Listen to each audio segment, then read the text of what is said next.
श्री कृष्ण की नगरी नहीं थी धरती का हिस्सा, जाने कैसे द्वारका नगरी हो गई।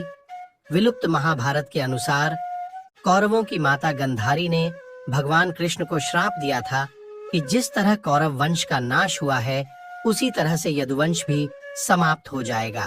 पौराणिक कथाओं के अनुसार भगवान कृष्ण का जन्म मथुरा में और उनका बचपन गोकुल में पूरा हुआ था।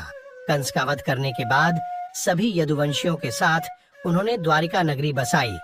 माना जाता है कि महाभारत युद्ध के 26 वर्ष के बाद पूरी द्वारिका नगरी समुद्र में डूब गई थी और उसी के साथ यदुवंश और श्री कृष्ण ने अपने प्राण त्याग दिए थे। द्वारिका नगरी के अंत के पीछे दो कथाएं प्रचलित हैं।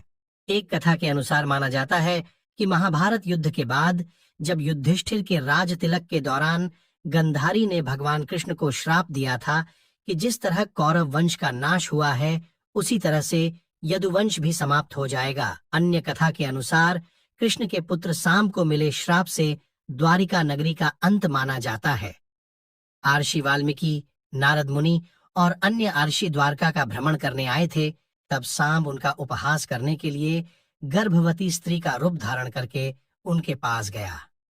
इसका पता आर्षियों को लगा और उन्होंने साम को श्राप दिया कि उसकी कोख से मूसल उत्पन्न होगा, जिसके कारण पूरे यदुवंश का नाश होगा।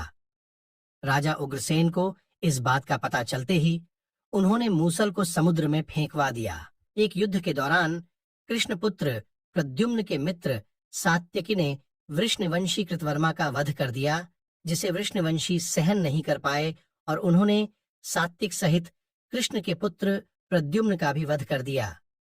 भगवान कृष्ण को ये बात जब पता चली तो उन्होंने क्रोध में आकर जमीन से मुट्ठी में घास उठाई, जो आर्षियों के श्राप के कारण मूसल में बदल गई। उस घास को जो भी निकालता वो मूसल में बदल जाती।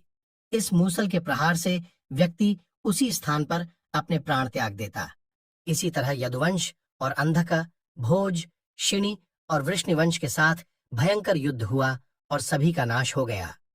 बलराम ने एक वन में अपने प्राण त्याग दिए और उन्हें देख श्री कृष्ण साधना में लीन हो गए। एक शिकारी ने दूर से उन्हें हिरण समझकर बाण चला दिया, जिससे उनकी मृत्यु हो गई। भगवान कृष्ण के प्राण त्यागते ही द्वारिका नगरी समुद्र में डूब गई। पुराणों के अनुसार द्वारिका धरती का हिस्सा नहीं थी।